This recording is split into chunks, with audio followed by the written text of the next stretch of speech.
later, the 6 tests that were sent by RITM are now en route to Australia, and we will get word once they're received at the laboratory. And that will take 24 hours running at least. No?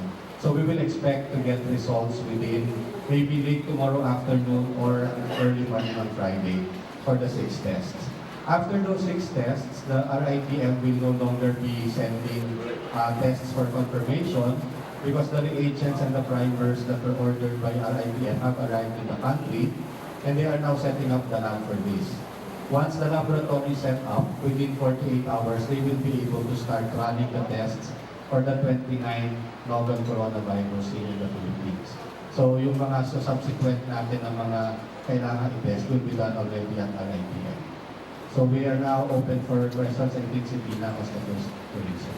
Sir, yung POIs na numbers, kasama po dun yung tatlo na nasa baggage general. Can we ask EB, Chito? We have Dr. Chito Abilino here from the Epidemiology Bureau. May reported na cases sa Baguio, but then we are looking into the case investigation form and check whether they fit into the description of a patient under investigation. However, at this moment, we haven't received yet the CIN. We will inform once we get the word. We are not yet included. One follow-up. We have time constraints today. Sir, on masks, nag-discuss sa inyo yesterday, as lalong bentahan ngayon, your price control for the masks is quite taas there, that's alam mo, sir. So will you expand that? Yes, we will. I have spoken to my director for pharmaceutical products or division, and that is exactly the direction we will pursue.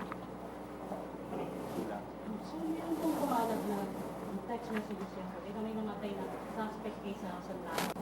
Okay. We have the director of San Lazaro here, Dr. Lopez.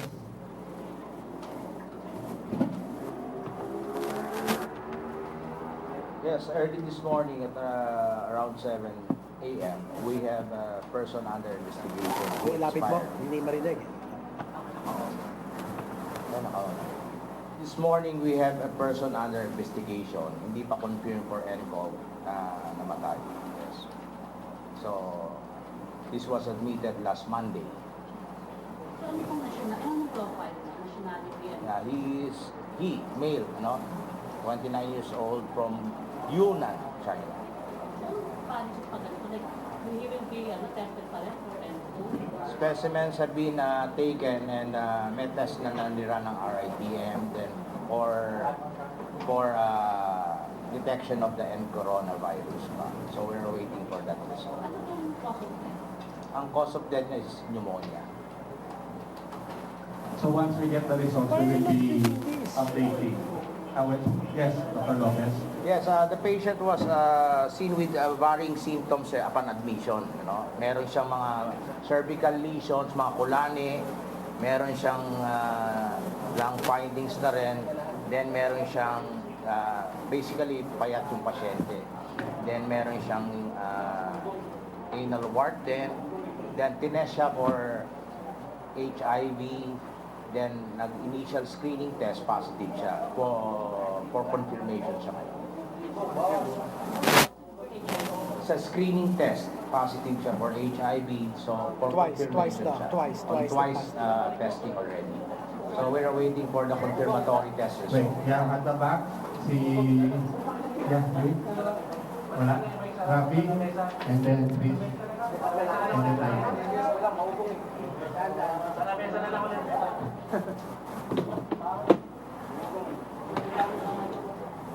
Oo nga, pwede mo rin naman. Tanong ko lang, so we know the infectivity rate of 2019. Of course, this question is stemming from the Japan case na meron pong nahawak pero walang travel history to Wuhan. Dr. Abilino? based on the initial information that we have at the moment, the infectivity rate or the R0 for nCoV 2019 it ranges from 2 to 4 or 3.8. So that means for one individual infected with the infection, there is a possibility for him to transmit it to 2 to 3 or 4 uninfected individuals at close range. We have to remember that this is ang pinaka-basic principle is it should be close contact. Just to put it in its proper perspective, the measles R0 is 18. The infectivity rate, 1 person is to 18 kakalat. So this is just to show you, this is a much less. Yes, 18.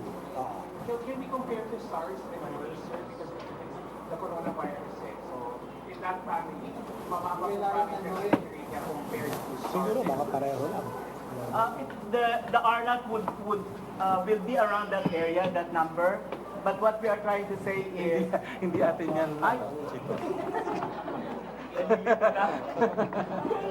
But what we would want to inform people is that the coronavirus, as with regards to the measles that we have experienced a year ago, is less infective than this one that we are having. Mas nakakahawa ang tigdas. Okay, please. But in case someone tests positive for NCOV, what would happen to the patient? Would he be transported to RI? No, mauna yung asa i-isolate. Can I do that? Okay, there is a decision tool. The decision tool is very clear. If a patient, a passenger, okay, enters the Philippine territory by any of the ports, could be seaport, airport. Now let's imagine there's a patient who comes in from the plane, disembarks, goes through where the thermal scan is, and gets picked up, pointed out to as having fever. So very courteously and very respectfully setting aside that patient by a quarantine officer who will interview the patient, okay, and testing for whatever needs to be tested while there in the quarantine clinic. So if the patient is positive for fever, 38 degrees and above, centigrade and above, positive for coughs and colds, and then number 3, positive history for travel to Hubei, not just Wuhan. Yesterday, sabi natin Wuhan. Ngayon, in-expand na natin yung lugar to cover the entire Hubei province. And number 4, positive exposure to one or more of the 4. Number 1, direct contact with a confirmed case of nCoV patient regardless of exposure, regardless rather of travel history or residence. Number 2 will be the exposure to a healthcare worker in a facility known for taking care of patients confirmed with nCoV.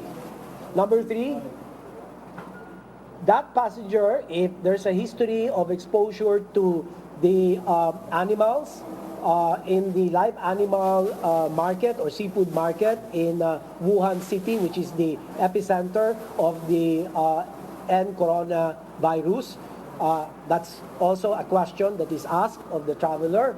And then, of course, number 4 is, there's one more I'm trying to recall. So, exposure. There's one more. I forget. No, I already said the healthcare. There's one more. Healthcare facility positive for the coronavirus. Contact with the healthcare provider. I said that also. That's about all of it. So kung positive doon, dadalhin siya, i-isolate siya. Okay? Iko-quarantine na yan. And then the next step will be for the collection of the nasopharyngeal or oropharyngeal swab. May kasama na pala, while ini-interview pa sa quarantine, may collection na ng health declaration card or the yellow form. Okay? So, yan ang gagawin. I-isolate, and then the collection of the specimen for testing. So, doon na papasok. Pag positive na daw, sir. No, hindi makakapasok yun eh. Hindi sir, if the PUI daw tests positive, the How? admitted, How? yung admitted natin sir na PUI. Yung admitted pag natin. positive, Okay. asking if we have to transfer to RITM. No, we have our own isolation rooms. Remember, this coronavirus infection has no treatment, has no vaccines. The intervention is purely supportive. Okay, so They stay in the house. stay in the hospital, they are checked, they're isolated, they're given paracetamol for fever, analgesic for pain, wherever wherever they might feel it. Hydration is so important, no? And everything, the nutrition will be taken care of, etc. Follow up and then ICO. Sir, you're climbing, but this will have something to do with the spread of the virus, especially right now in China. It's possible to There is no report or advisory coming from the WHO to that effect. So whether it is going to be less infectious because it is warmer in the country, or the cool weather in China at this time of the year is helping propagate this virus is something that is pure speculation. ICO and then at the back.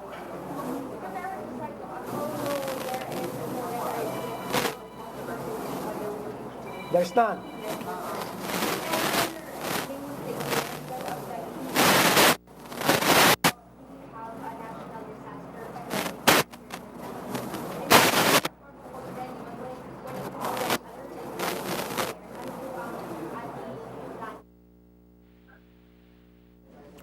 At yan po ang press conference kasama ang ang kalihim po ng Department of Health at iba pang mga opisyales.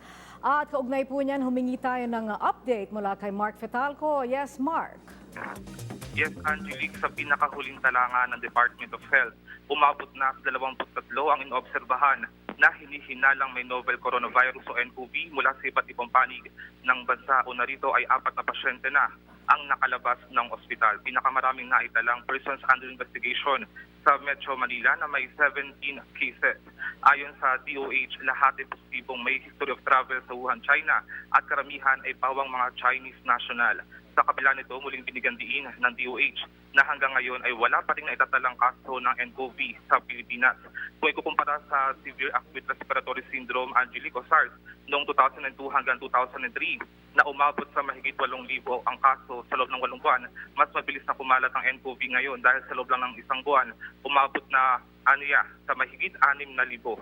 Samantala, inihahanda na rin nga ng DOH ang sarili nating kagamitan para matukoy ang coronavirus, lalo na sa mga nagpakita ng sintomas at may history of travel sa Wuhan, China. Sa ngayon kasi, Angelique, ayon kay Duque, wala pa rin kakayahan ng Research Institute for Tropical Medicine para matukoy ang virus. Inaasahan nga na ngayong linggo na. Inanunsyo din ito kahapon, Angelique, na darating na yung primer na kailangan para dito. Ibig sabihin na nito ay hindi na nga tayo magkapadala ng sample sa Australia. Matatandang 5 taong gulang na batang Chinese ang dinala pang sample sa Australia at kalaunay na pag-alamang nagnegatibo sa nCoV.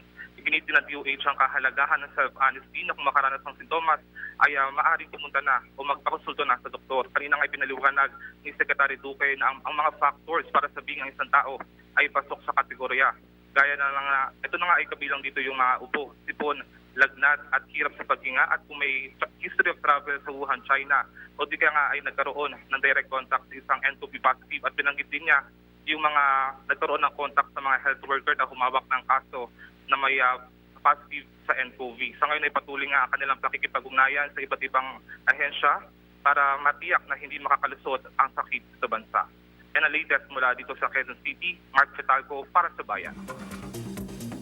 Aabot naman sa 1.4 milyong pisong halaga ng iligal na droga na sabat ng mga otoridad sa patuloy na anti-drug operations nito sa iba't ibang panig ng bansa. Ang sentro ng balitang yan mula kay Jericho Agyatan.